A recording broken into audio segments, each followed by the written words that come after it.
We all operate under a quiet, unspoken assumption. We walk through the world believing that our inner monologue, our specific tastes, and our sudden bursts of emotion belong to us, locked safely inside our own heads.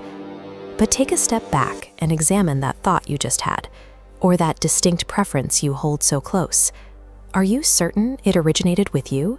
Or is it a ghost, planted there by someone who knows your mind better than you do? Some people operate with an intimate, terrifying closeness.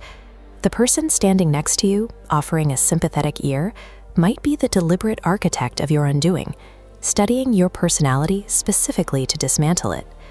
While you feel like a unique individual making independent choices, you are actually walking through a hall of mirrors.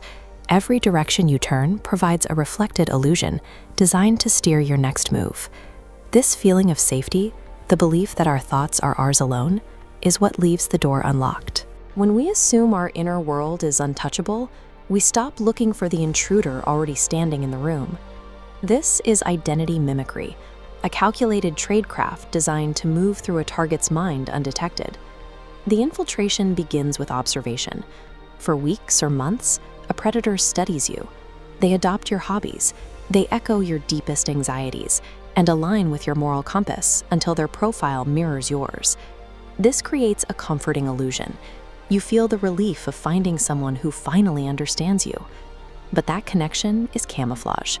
Reflecting your personality bypasses your alarms, establishing a direct pathway into your subconscious. You actively assist in the breach. In your excitement for the connection, you volunteer the very memories and insecurities the predator needs to map your internal landscape. Vulnerability comes from within. It is the act of handing over the map of your subconscious under the guise of a deepening bond. Once the predator secures your absolute trust, the strategy shifts. They stop reflecting your identity and begin the quiet work of dismantling it. It happens through whispers. They plant a casual moral judgment about a friend, and you eventually repeat it as your own. They murmur a doubt about your career, and within days, you have adopted that doubt as a personal revelation. You discard values you have held for years in favor of the routines they dictate. Because the ideas seem to surface from your own mind, you convince yourself you are experiencing natural personal growth. You are being harvested. Your original traits are being methodically extracted to serve the control mechanisms of the person you trust most. The manipulator relies on you to do the heavy lifting. By framing their suggestions as your own realizations, they trick you into erecting the very barriers that wall off your original self. These takeovers succeed because the host is manipulated into mistaking the erasure of their personality for self-improvement. Eventually, the predator extracts themselves and moves on. The day you wake up alone, the silence is deafening. You look at your choices, your tastes, and the anger you carry, and realize you are a stranger in your own skin, a hollow shell patched together with borrowed traits that do not fit. This theft reaches into your core. Your foundation has been edited, redacted, and rewritten by a ghost. The damage lingers in the way you think. Every time you make a decision, you face a terrifying question.